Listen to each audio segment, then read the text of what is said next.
Bring in some files.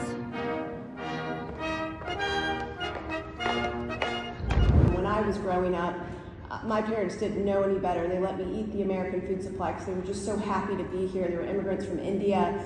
And as a result, I suffered every health issue imaginable. And not one doctor asked me what I was eating. They just put me on medication. And it was in my early 20s that I hit rock bottom on 9 medications that I finally decided to take control of what I was eating. And what I found out about the food industry was shocking to me. And my research led me to these comparisons of American countries to European countries. And I brought some charts here today to kind of show you how bad it's gotten. But once I realized that real food can heal the body, not only did I go off every single prescription drug by eating real food, I started to live a life that I never thought was possible. And that's really what I want for every child in America, what I want for every human being in America right now. And this is why I'm fighting so hard to make sure everyone knows the truth, that American companies are using better, safer for you ingredients in so many different products overseas already. They have the formulations, they already do it,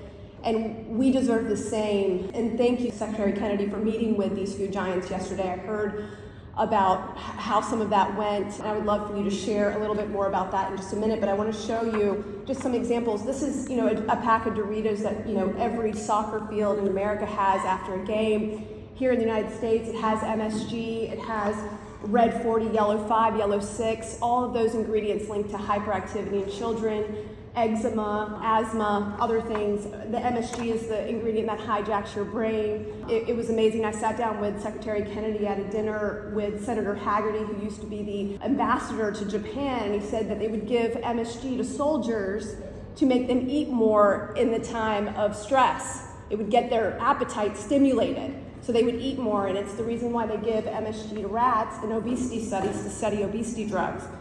Then we have Fruit Loops here in India, not just in Canada and Europe and Australia, but in India and Korea even, the Fruit Loops don't have artificial food dyes. I know you met with the CEO of Kellogg's yesterday. We have McDonald's French fries, 11 ingredients in the US, only 3 ingredients, 1 optional ingredient, salt, in the UK, including in the US, dimethyl polysiloxane. It's an ingredient that you find in silly putty. That definitely doesn't belong in our food, but you go and look at the FDA safety data. There isn't any safety data, but it says it can be preserved in formaldehyde.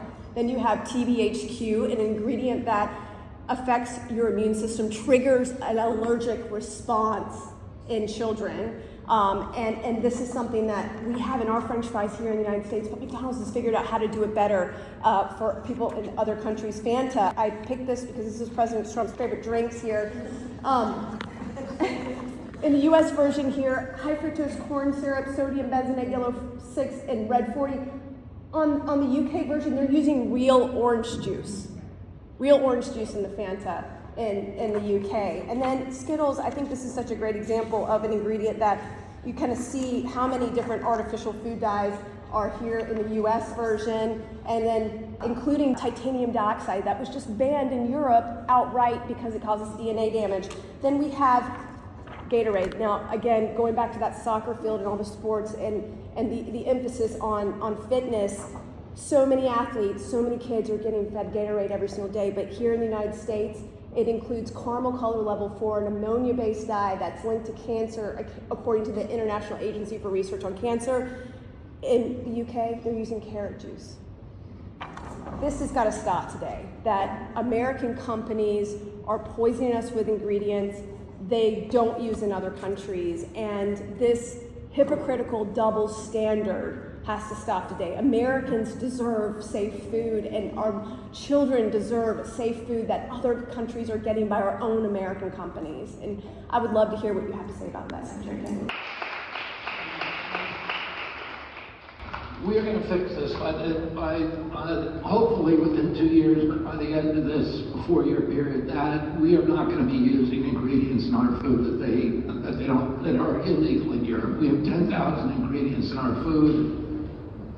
We only have the Europeans only have 400. The reason for that is a standard called GRAS, which is generally recognized as safe. That was launched back in the 1930s and 40s, and so that companies didn't have to test flour and table salt, things that were in food for thousands of years. And yet there's been a mission creep where the industry took that loophole and was able to capture our agencies and persuade them that everything was grass. So today, the rule in this country is that any chemical that you want to add to the food is generally recognized as safe, assumed innocent until proven guilty. In Europe, you cannot add an ingredient unless it's already proven safe. Our country, you can add anything you want until it's proven unsafe, and that proof often doesn't occur until millions of people have been damaged and injured. We are initiating a regulatory change right now, and we are going to end that grass standard, and then we're going to go back all these ingredients that came through under the grass standard, and we're going to test them all.